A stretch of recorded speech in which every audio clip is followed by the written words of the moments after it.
You are an Ironman!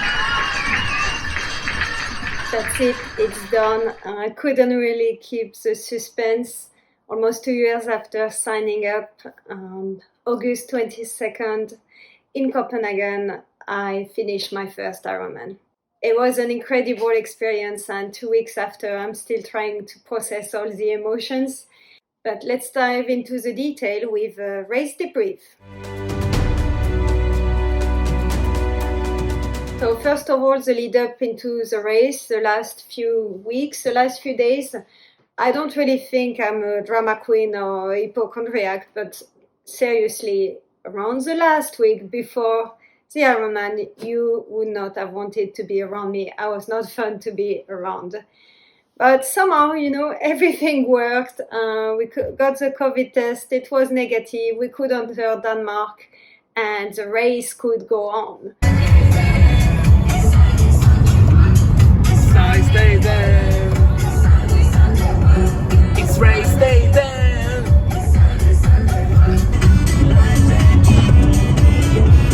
I'm usually more nervous the day before, and this was not really an exception. You have to go get your bib number, you have to go prepare your kit, register, check it into the hotel. It's lots of things to do the day before a triathlon. And I'm always the most relaxed when I'm finally in bed the night before, ready to sleep. On the morning, walking into the swim start, the weather was amazing. We saw the sunrise. It was absolutely amazing. The water was calm, and we knew we will have amazing conditions for the day, around 20 degrees, almost no wind and sunny. So what more could you hope? You had to be, really satisfied with that, and really think you will be able to give your best.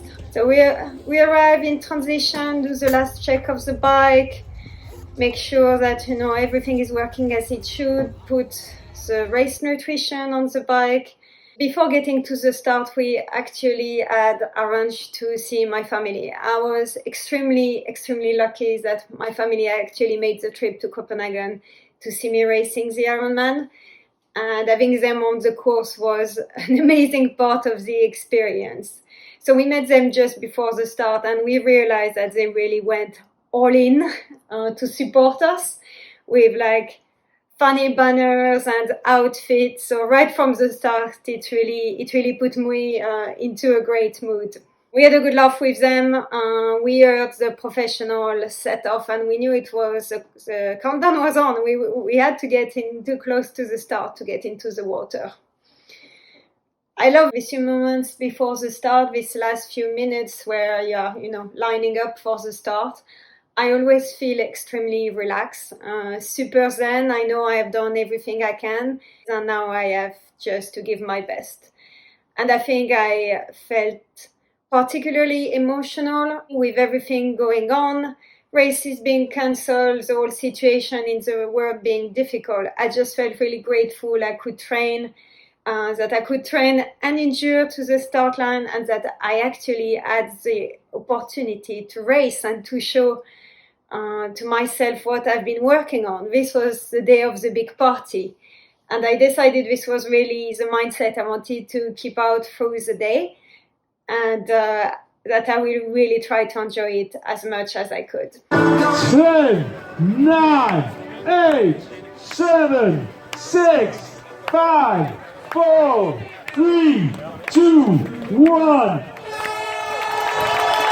At this moment, you're just laser focused. You're just in the present. That's it. And I love this feeling. Just dive into the water, which was 18 degrees, so a bit chilly, but nothing too cold. I tried to get into a rhythm, and right away, actually, it felt quite good. I tried to find some feet to draft off to save a bit of energy. The swim course is in a protected bay, so it's really calm. And also because there was no wind, it was absolutely flat water, which meant that you could swim at your best. So you went out to the end of the laguna, and then you will turn around.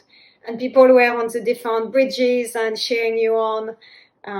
You could not hear much into the water, but I heard a few Danes shouting "Eia," and I know the family was there and actually saw me. Not really sure how they recognized me, to be honest. Started to get a bit cold towards the second part of the swim, but I just, kept this as a motivation and increased slightly the pace, swimming really at a steady pace to try not to get too cold. And I had no idea how quick I was swimming. It felt quick. It felt like I was really gliding through. I had a good feel for the water.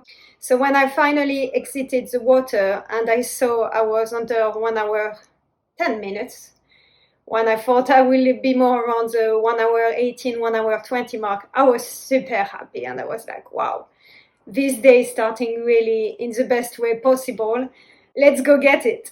T1, nothing specific to report.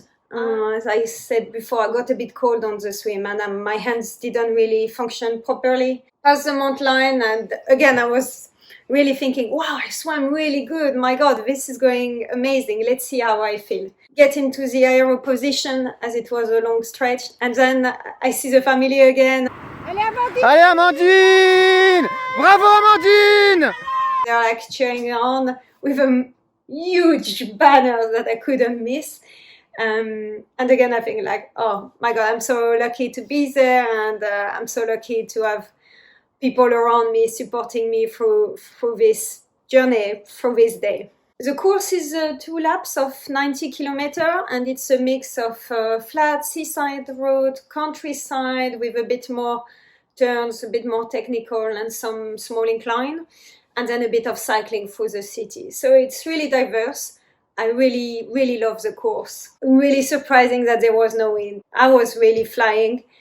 I had almost to pinch myself to see like, whoa, at times I was doing around 30 to 34 kilometers per hour and not working too hard. I was really trying to pace my effort and to make sure I didn't go out with too much energy right from the beginning. I really had lots of fun on the course. I just thought, again, wow, this is amazing. The legs feel great. The sun is shining. Just, enjoying it while it lasts, because it's a long day and you don't know what might happen. I was following the race plan, the steady pace, trying to eat and drink regularly. And as I approached the end of the first lap, I saw from really far away a huge Yoda with a big Star Wars banner, and right away I think who is just hiding behind this banner. Ouais, vas-y Amandine! So I gave a big wave, and shortly after that there was the biggest hill of the course where lots of spectators were there and also cheering us on. So gave another big boost, and you thought, okay, I've already done half of it. It's not that bad. It's going well. I was way under the 3 hour mark, and I thought that this was quite impressive, and let's see if I can keep that up. From 1 minute to another, I went from amazing to feeling like a total zombie, feeling super sleepy, not sure almost why I was there, and just really thinking, how am I going to get through the rest of the bike ride? That was really difficult to explain. I've never really experienced that before, and I thought, I think I know what it is. I need some caffeine. It's just my brain has been focused for already 5 hours, and it's just starting to be a bit difficult. All thinking of positive was gone. I was not negative either. I was just really factually knowing that I was in overdrive mode and I had to do something about this problem. Otherwise, I would just be on the side of the road and not being able to finish even the bike. So slightly dramatic. I was really relieved when I made it to the aid station. And at this moment, I actually saw my partner, Adnan, that passed by, who started in a later wave from me. So I was really happy to see somebody I knew. He looked really strong, gave me a boost to get back on the bike and to get started again. Just a few minutes after, I was back on, switch on. I had no problem focusing. So really effective, but also pretty much as I fix one problem, another one arise, and it was stomach issue. I don't tolerate well caffeine gel, and I just felt like I had bricks in my stomach, that my stomach was upside down, and eating anything started to become really, really complicated. I knew I still had 2 hours on the bike, so I focused on just drinking energy drink, but I was not sure if that would be enough. But there was not much I could do about, and I just repeated to myself that things were not going bad. I had not crashed, I had good legs, I was healthy. I could do this. Sure, this was extremely uncomfortable, but yeah, I've trained through difficult time before. So I just put my head down. I thought about my family being there. I thought about all the people that sent me messages of support throughout the training, were tracking me online. I just felt like I need to do my best. So thank you to all of you who sent support messages before and really reach out, because that's in this moment that you connect back to that. I finished the second lap, and I was really relieved. My reasoning was that, sure, I've not felt great for the second part of the bike. I feel like I can't eat anything and my stomach is a mess, but who knows what will happen now? And that's what you learn in training. Sometimes things don't feel so good, and after a few minutes or a few hours it changes. So I went in with a positive mindset, thinking that things might get better. So you arrive to second transition, T2, I get off my bike, and then they have people actually helping you to take your bike to go park it, which is fantastic. And I made my way through T2. In the second transition, you have, your running kit put in bags, but I had not been there the day before because you just hand out your bag and they put it there for you. So I didn't know exactly where the bag was. And when you are tired, you have a hard time to realize that 1,795 will be in the rack between 1,500 and 2,000. The maths are just really complicated in your head. As I start running, I realize really quickly this is going to be complicated. I'm so nauseous that it's really uncomfortable to walk. So I made a conscious decision that I'm going to stop at the first aid station and walk through the aid station to have time to take everything on board and to see if things get better. And that's what I do. I walk through the first aid station. I take some water, some Gatorade, some Coke. I think I had a bit of everything. And then at the end of the aid station, I start running again. And my goal was to do this until I felt better. I never really felt better, so I followed this strategy for the full run, for the full marathon. By the way, at this stage, I never had in my mind I still have to run a marathon. I think in my plan, I had really consciously decided that I will tell myself this is 4 laps and not focus on the distance. So I only had in my head to think like I'm doing the first of the 4 laps, which was much easier to break it down. Go, go, go. The course goes through town, so also it's quite varied. You see, the classic Nyhavn, and you go along the seaside, and there are like hundreds and hundreds of people lined up in the street along the barrier to cheer you on, which was so appreciable. There were also quite a few other French people and their families, so I was getting cheered also by other French people when they saw I had a little French flag. And in general, I would say people really, perfect strangers cheering you on. I was actually really relieved to see that I had really good legs. I felt like, yeah, I can do this, I can finish this. I just have to keep on top of nutrition, getting the energy in. Again, by this stage, I had been racing for more than 7 hours, so if you don't keep getting energy into your body, the body is just gonna shut down. I was again treated to some amazing sign and funny banners by the family. I think my favorite was that one. And actually, I think I was still lucid enough to be able to read it. Amandine! Ouais! It gave me a really good laugh on the course, and I think to other athletes as well. Things really start to get tough on the last lap, and this I was not really surprised about. I think it kind of mirrored my experience of running a marathon. Really passing, kilometer 30 is really when it starts to get tough. People usually say that the real Ironman starts after kilometer 20 of the marathon. I still felt decent for the third lap, but really after kilometer 30 it started to be a really, really big difference. You really had to dig deep, know that it was the last lap. So, that was something positive to think of. It's just one last lap. At that point, I knew I was on track to do below 12 hours, which, wow, I could not even hope for that.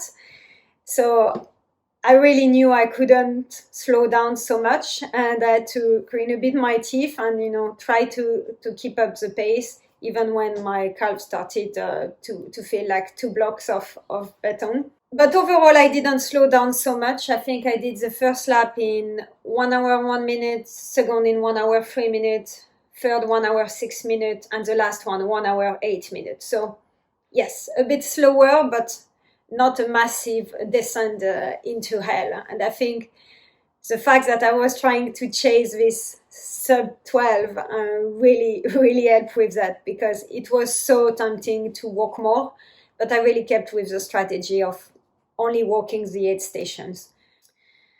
And then, almost, not almost as quickly as it started, but then all of a sudden you arrive at the corner of the finish line, and it feels long, and all of a sudden you are there. You turn the corner and you see the speaker, and you are there. I don't really know how to explain. You arrive on this red carpet, and you see the sign, and you see your name with the clock ticking with your time. And then I saw, oh my God, I'm just stupidly emotional. I saw I was under 12 hours, and I just couldn't really believe it. I thought about all the hard training. I was overwhelmed with emotion. I saw my family just by the finish line, and I just screamed. I screamed, oh my God, I don't know what else I screamed. It just happened in the few seconds, and to be honest, I don't even remember hearing you are an Ironman, but it didn't matter. It didn't matter because I knew when I passed this finish line, I became an Ironman, and I worked really hard to make this a reality. And I was left with an amazing feeling of pride and achievement and gratefulness.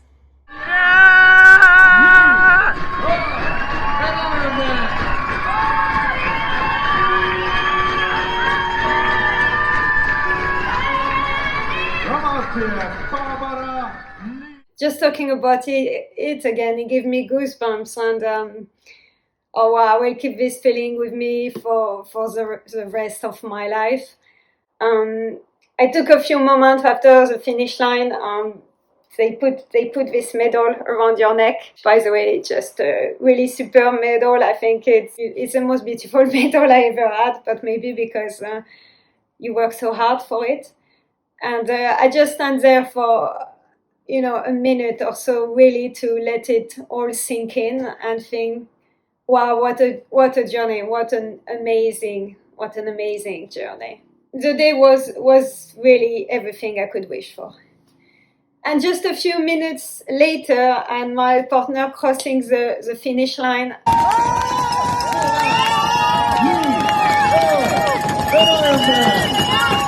And sharing this with him was also amazing. So thank you, Adnan, for sharing this journey with me. Doing an Ironman and doing your first Ironman is really special, but sharing it with the people you love makes it really unique and a memory you will never forget. After the finish line, and taking a bit of time to try to eat something, I was not feeling so great, so apparently this was quite hard on the body, and I think the adrenaline and the endorphin just have been overriding the whole system and helped me just to keep going. I felt like I was going to faint, so I went to the medical tent, and indeed it didn't go so well. I fainted, I vomited, sorry for the detail. I think there are two finisher pictures. There is how your mind felt, and there is how your body felt, which is a picture of me in the medical tent. Luckily, all was good. It was just, time for the system to get back into normal motion after doing 12 hours of intense effort. The day was really everything I could have wished for. I never really had a picture in my mind of how the day will go, because I knew there would be some tough moments and some unexpected things that I will have to deal with. But the whole day I was really on a high, and I was so focused towards the goal that I never thought I will not make it. I was a woman on a mission, and I was going to get there, and I will unleash all this training to help me to achieve this goal and do it in the best way I could.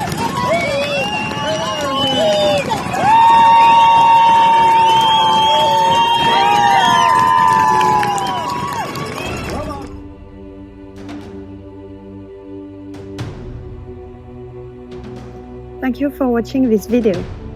I hope it inspires you to dream about your own challenges. And if you're interested in knowing how I train for such an event, please subscribe so that you can be notified of my next video. And once again, thanks to all of you who supported me on this amazing journey. Yes! Bravo!